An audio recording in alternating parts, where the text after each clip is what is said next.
Pada zaman dahulu kala, di atas sebuah bukit kecil yang jauh dari pemukiman penduduk, di daerah Kalimantan Barat hiduplah seorang janda yang sangat miskin bersama seorang anak gadisnya. Anak gadisnya sangat cantik. Bentuk tubuhnya sangat indah. Rambutnya terurai mengikal sampai ke mata kaki. Poni rambutnya tersisir rapi dan keningnya sehalus batu cendana. Namun sayangnya ia memiliki sifat yang buruk. Gadis itu amat pemalas. Tak pernah membantu ibunya melakukan pekerjaan-pekerjaan rumah. Kerjanya hanya bersolek setiap hari.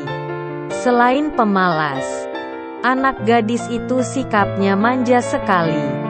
Segala permintaannya harus dituruti. Setiap kali ia meminta sesuatu kepada ibunya harus dikabulkan, tanpa memperdulikan keadaan ibunya yang miskin. Setiap hari harus membanting tulang mencari sesuap nasi.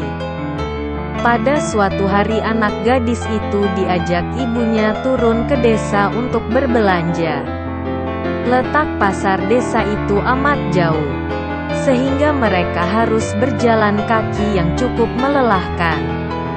Anak gadis itu berjalan melenggang dengan memakai pakaian yang bagus dan bersolek agar orang di jalan yang melihatnya nanti akan mengagumi kecantikannya. Sementara ibunya berjalan di belakang sambil membawa keranjang dengan pakaian sangat dekil. Karena mereka hidup di tempat terpencil, tak seorang pun mengetahui bahwa kedua perempuan yang berjalan itu adalah ibu dan anak. Ketika mereka mulai memasuki desa, orang-orang desa memandangi mereka. Mereka begitu terpesona melihat kecantikan anak gadis itu. Terutama para pemuda desa yang tak puas-puasnya memandang wajah gadis itu. Namun ketika melihat orang yang berjalan di belakang gadis itu, sungguh kontras keadaannya.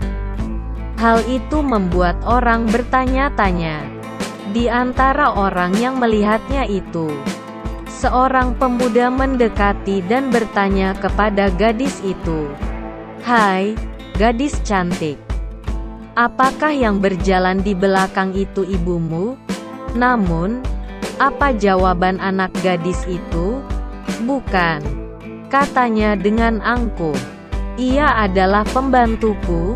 Kedua ibu dan anak itu kemudian meneruskan perjalanan. Tak seberapa jauh, mendekati lagi seorang pemuda dan bertanya kepada anak gadis itu, "Hai, manis. Apakah yang berjalan di belakangmu itu ibumu?" "Bukan. Bukan," jawab gadis itu dengan mendongakkan kepalanya. "Ia adalah budak." Begitulah setiap gadis itu bertemu dengan seseorang di sepanjang jalan yang menanyakan perihal ibunya. Selalu jawabannya itu, ibunya diperlakukan sebagai pembantu atau budaknya. Pada mulanya mendengar jawaban putrinya yang durhaka jika ditanya orang, si ibu masih dapat menahan diri. Namun setelah berulang kali didengarnya jawabannya sama dan yang amat menyakitkan hati, akhirnya si ibu yang malang itu tak dapat menahan diri. Si ibu berdoa, "Ya Tuhan, hamba tak kuat menahan hinaan ini. Anak kandung hamba begitu teganya memperlakukan diri hamba sedemikian rupa. Ya Tuhan, hukumlah anak durhaka ini. Hukumlah dia." Atas kekuasaan Tuhan yang Maha Esa, perlahan-lahan tubuh gadis durhaka itu berubah menjadi batu. Perubahan itu dimulai dari kaki. Ketika perubahan itu telah mencapai setengah badan, anak gadis itu menangis memohon ampun kepada ibunya. "Oh, ibu, ibu, ampunilah saya. Ampunilah kedurhakaan anakmu selama ini. "Ibu, ibu, ampunilah anakmu." Anak gadis itu terus meratap dan menangis memohon kepada ibunya. Akan tetapi, semuanya telah terlambat. Seluruh tubuh gadis itu akhirnya berubah menjadi batu. Sekalipun menjadi batu, namun orang dapat melihat bahwa kedua matanya masih menitikkan air mata, seperti sedang menangis. Oleh karena itu, batu yang berasal dari gadis yang mendapat kutukan ibunya itu disebut batu menangis.